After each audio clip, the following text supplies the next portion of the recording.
একটা স্কিম হয়েছে, সেটার ব্যাপারে বলবো, অন্য কোনো কথা বলবো না, কারণ আমার অন্য লোককে টাইম দেওয়া আছে। আর এটা অ্যাবসলিউটলি গভর্নমেন্টের প্রেস কনফারেন্স, সুতরাং অন্য কোনো পলিটিক্যাল বা অন্য কোনো বিতর্কিত বিষয় এখানে বলা হবে না। আপনারা জানেন যে ভিন্ন রাজ্যে যেখানে ডাবল ইঞ্জিন সরকার আছে, সেখানে বাংলা ভাষা ও বাঙালি পরিচয়ের ওপরে পরিকল্পিতভাবে আক্রমণ চালানো হচ্ছে। কেউ বাংলায় কথা বললে তাকে অপরাধী হিসেবে চিহ্নিত করা হচ্ছে, তাকে কোথাও বাংলাদেশে পুশ করে দেওয়া হচ্ছে, কোথাও জেলে ঢুকিয়ে দেওয়া হচ্ছে, কোথাও থানায় নিয়ে গিয়ে হ্যারাস করা হচ্ছে।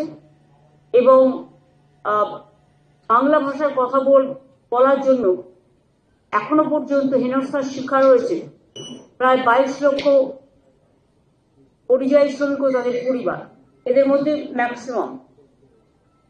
আমাদের এখানে পরিযায়ী শ্রমিক, আমাদের যে পোর্টাল আছে সেই অনুযায়ী 22 লক্ষ আছে, কিন্তু বাংলার বাইরের অন্যান্য রাজ্য থেকেও আমাদের রাজ্যে প্রায় 1.5 কোটি পরিযায়ী শ্রমিক আছে।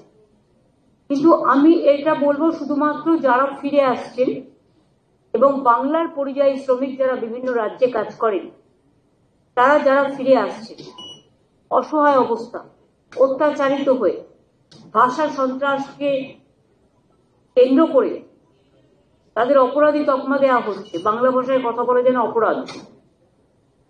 কাজে এটা নিয়ে আমরা একটা সিদ্ধান্ত নিয়েছি যে বাংলায় যে সকল পরিযায়ী শ্রমিক বাংলার বাইরে কাজ করছে তাদের বাড়ি ফিরিয়ে এনে, এবং তারা যদি নিজেরাও চলে আসে, যারা আসতে পারবে, যারা আসতে চায়, তাদের পুনর্বাসনের জন্য আমরা একটা পরিকল্পনা গঠন করেছি।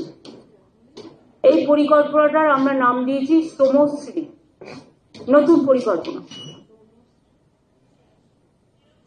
এর আগেও কোভিডের সময় আপনারা জানেন বিভিন্ন পরিকল্পনার মাধ্যমে তাদের আমরা নিয়ে এসেছিলাম, সাহায্য করেছিলাম। সেগুলো যেমন প্রচেষ্টা, পরিযায়ী সহায়তা, সমর্থন, স্নেহের পরশ, নানান প্রকল্প আমরা চালু করেছিলাম।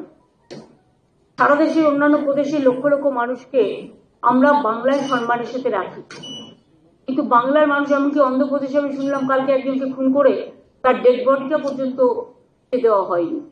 প্রতিদিন এই জিনিস চলছে সারা ভারতবর্ষ জুড়ে। শ্রমশ্রী প্রকল্প কেন করছি? তার কারণ হচ্ছে এই প্রকল্পের মূল উদ্দেশ্য পরিযায়ী শ্রমিকদের বাংলায় ফিরিয়ে আনা এবং তাদের জীবিকার জন্য, নিজের পায়ে দাঁড়ানোর জন্য সাহায্য করা। যারা ফিরে আসবেন এককালীন ভ্রমণ সহায়তা সহ আমরা 5,000 টাকা দেব। পুনর্বাসন ভাতা মানে আমরা ফিরে আসার পর 12 মাস মানে 1 বছর নতুন কাজের ব্যবস্থা না হওয়া অবধি প্রতি মাসে তাদের 5,000 টাকা করে দেওয়া হবে।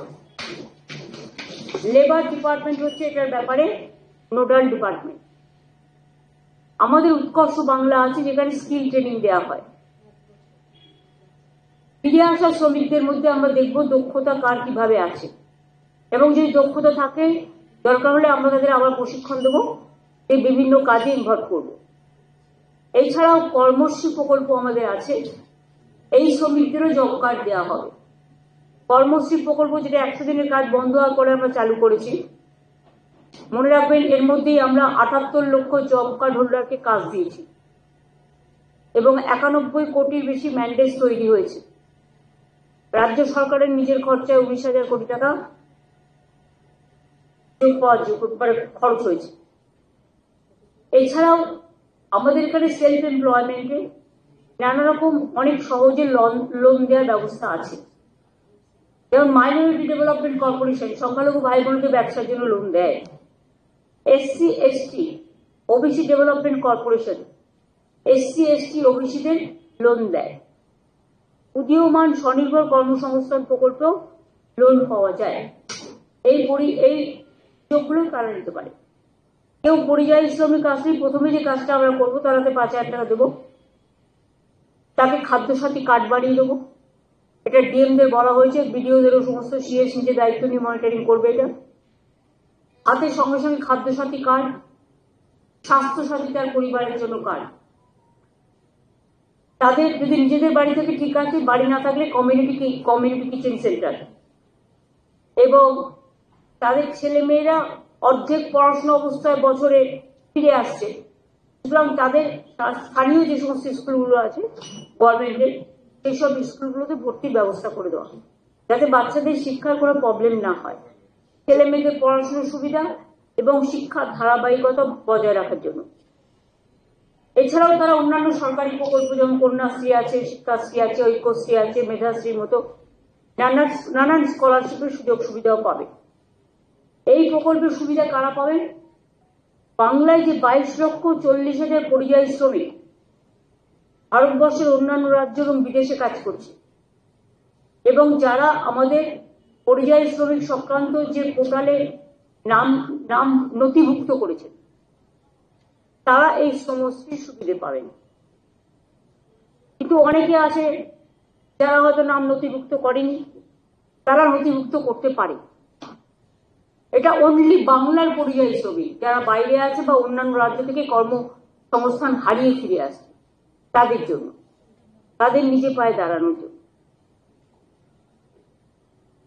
এটা অন্যান্যরা যারা আছে তারা কিন্তু নয়, কারণ তারা তো কাজ করছে অলরেডি।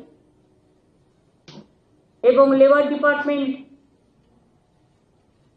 টোটাল নোডাল ডিপার্টমেন্ট হিসেবে কাজ করবে এবং সর্বোপরি এটা সিএসসি-কে মনিটরিং করবে।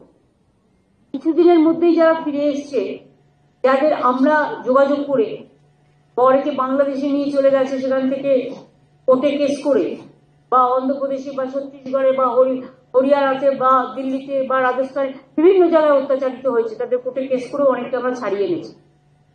এর মধ্যে আমাদের প্রায় 2730টা পরিবার আছে। এটাকে যদি আপনি 4-5 জন করেও এক একটা পরিবারের সংখ্যা অনুযায়ী যোগ করেন, তাহলে মোট 10,000-এর বেশি লোক কিন্তু আমরা নিয়ে এসেছি অলরেডি। বাদ বাকি তো অনেকে নিজে আসছে, নিজেরাও এই পোর্টালে অ্যাপ্লাই করতে পারেন। এই পোর্টাল অনুযায়ী তারা প্রথমে এসে নথিভুক্ত করবে। তাহলে আমি বলবো শ্রমশ্রীর নামে একটা পোর্টাল করে দেবে। হ্যাঁ, শ্রমশ্রীর নামে একটা পোর্টাল করলে তাকে একটা আই কার্ডও দিয়ে দেবে। আই কার্ডের মেম্বার হিসেবে সে এই সুযোগ সুবিধাগুলো পাবে। আর যতক্ষণ পর্যন্ত এই কাজটা সম্পূর্ণ না হচ্ছে, ততক্ষণ যারা ফিরে এসছে তাদের হাতে 5,000 টাকা করে দেওয়া হবে, খাদ্যসাথী, স্বাস্থ্যসাথী এবং ছেলে মেয়েদের পড়াশোনার জন্য ভর্তি করার ব্যবস্থা। তারা যেন ইমিডিয়েট যোগাযোগ করে। আমাদের পরিযায়ী শ্রমিক ওয়েলফেয়ার বোর্ডও আছে, সেখানেও অ্যাপ্লাই করতে পারে তারা। আমাদের যে পোর্টাল আছে পরিযায়ী শ্রমিক, সেখানেও অ্যাপ্লাই করতে পারে।